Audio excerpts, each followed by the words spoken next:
Do you love movies? Do you love how much movies have changed over the years? Do you love people who make blockbuster films?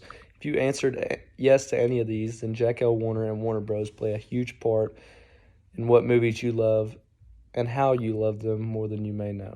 In 1918, the brothers opened Warner Bros. Studio in Hollywood and released their first nationally syndicated film, My 4 Years in Germany. On April 1923, they formally incorporated as Warner Bros. Pictures Incorporated. Four founding brothers entered a fledgling new business where they acquired a movie projector and began showing flickers in the mining towns of Pennsylvania and Ohio, opening their first theater in Newcastle, Pennsylvania in 1903. They founded the Dunquest Amusement and Supply Company to distribute their films, and by the start of World War One, they produced films. By 1942, Warner Bros. Inc. had surpassed Walt Disney Studios as the most successful producer of animated shorts in the United States. Without Warner Bros., many things we enjoy about movies would be non-existent, such as sound and cartoons. The Warner Brothers created a way that had never been introduced before to enjoy cinematography. Through my research, I have found that Jack, one of the Warner Bros. Founding members, is infamous for his shrewd instincts and overall confidence. As successful story material supervisor, a vice president in charge of production, and a stage performer, entrepreneur Jack L. Warner, throughout his film study division, Warner Bros., has changed the film industry as we know it. Jack L. Warner and Warner Bros. Have had a huge impact on cartoons and the development of cartoons. Looney Tunes is an American animated comedy short film series produced by Warner Bros. From 1930 to 1969, along with an accompanied series, Merrie Melodies, during the golden age of American animation. 5 Warner Bros. Shorts won the Academy Award for Best Short Subject in Cartoon. And in addition, the documentary short So Much for So Little, directed by Jones for the studio, was one of 2 shorts to win the Academy Award for Documentary Short Subject in 1950. Warner Bros. Cartoon shorts have been preserved by the National Film Registry. Warner Bros. Weren't afraid to bring real-life issues to the cartoon setting, and they had harsh reaction to this, especially by Germany.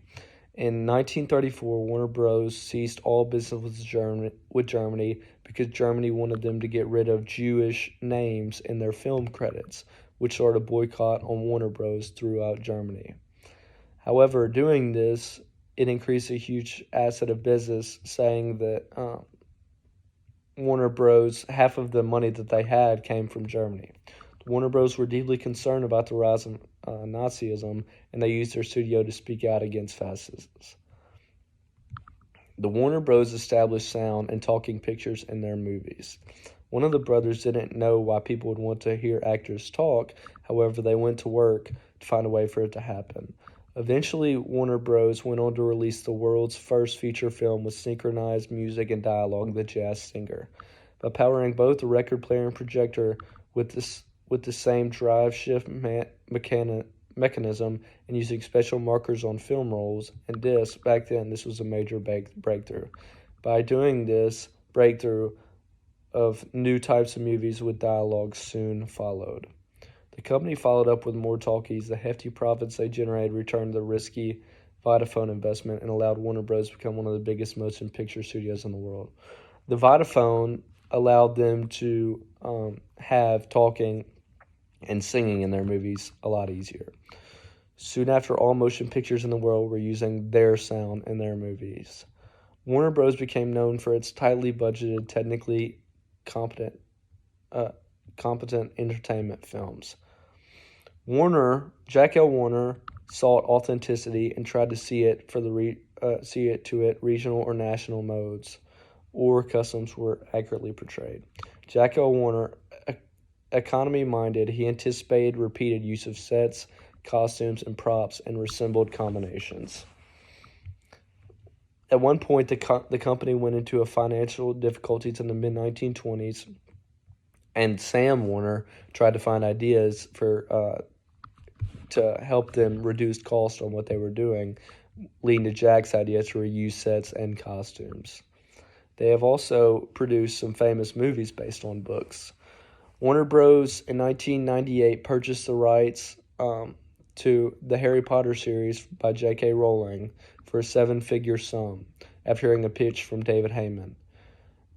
Warner Bros. Took particularly notice of Rowling's wishes and thought about the film drafting her contract. Another another series of books that Warner Bros. Created movies was Lord of the Rings. Though they didn't have the right to Lord of the Rings, they still made movies from their books. In conclusion, as a successful cartoon developer, creative talking picture, entirely budgeted, technical, competent entertainment films, entrepreneur Jack L. Warner, through his motion picture company Warner Bros., has changed the movie world as we know it. So whether you're sitting at your house watching a movie or at a movie theater, remember that movie is only possible because of the advances Jack L. Warner and Warner Bros. Had made in the movie industry.